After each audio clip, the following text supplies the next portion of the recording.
সাধাৰণ মানুহৰ লৰা কংগ্ৰেছত থাকিব নোৱাৰে। অসমত এটা বিশেষ ধৰ্মৰ মানুহে ভোট দিয়ে কাৰণেহে পাৰ্টিটো চলি আছে। কালি মুছলিম মানুহে কয় যে আমি ভোট নিদিওঁ বুলি, আৰু তো বাকচত এটাও ভোটেই নপৰিব।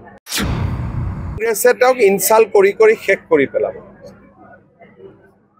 কাৰণ কংগ্ৰেছত কি হয়, সাধাৰণ মানুহৰ লৰা কংগ্ৰেছত থাকিব নোৱাৰে, যিমানে ডাঙৰ নেতা নহওক কিয়। তাৰ উদাহৰণ মই এটা নিজে, ভূপেন বৰা আৰু এটা উদাহৰণ হ'ব গৈ আছে।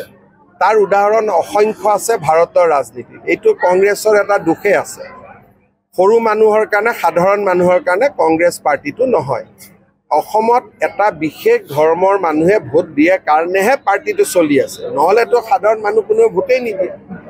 যেতিয়া অসমত যদি কালি মুছলিম মানুহে কয় যে আমি ভোট নিদিওঁ বুলি, আৰু তো বাকচত এটাও ভোটেই নপৰিব। কংগ্ৰেছে অকল মানে অসমৰ মুছলমান মানুহখিনিয়ে কংগ্ৰেছ পাৰ্টিটোক চলাই ৰাখিম বুলি ভাবিছে কাৰণে চলি আছে। যোনদিনাখন মুছলিম মানুহখিনিয়ে কৈ দিয়ে যে আমি আৰু নচলাওঁ বুলি, চলাই বন্ধ হৈ যাব। কাৰণ বাকীটো কোনো তেওঁলোকৰ সমৰ্থক নাই, আছে জানো? ভূপেন বৰাক এতিয়া চাওক, যিজন মানুহ বিজেপিত আহিব, মন্ত্ৰী পাব, এইবোৰ কথা ক'লে এনেকুৱা লাগিব যেন আমি কাজিয়া এখন লগাব খুজিছোঁ। আমাৰ কংগ্ৰেছৰ ভিতৰত কাজিয়া লগাব ইচ্ছা নাই। যি কৰে, যেনেকৈ কৰে, তেওঁলোক ভালে কুশলে থাকক, আমি সেইটোৱে বিচাৰোঁ।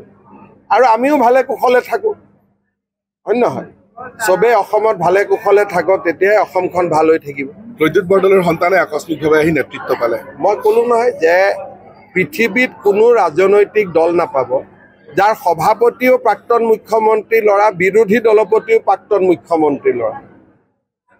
গতিকে ইয়াতে সাধাৰণ মানুহৰ ইয়াত কথা নাই, কিন্তু এচাম সাধাৰণ মানুহ থাকে যোনে এনেকুৱা ডাঙৰ মানুহৰ ল'ৰা ছোৱালী হ'লে অলপ তেওঁলোকেও কিবা কাৰণত আকৰ্ষিত হয়।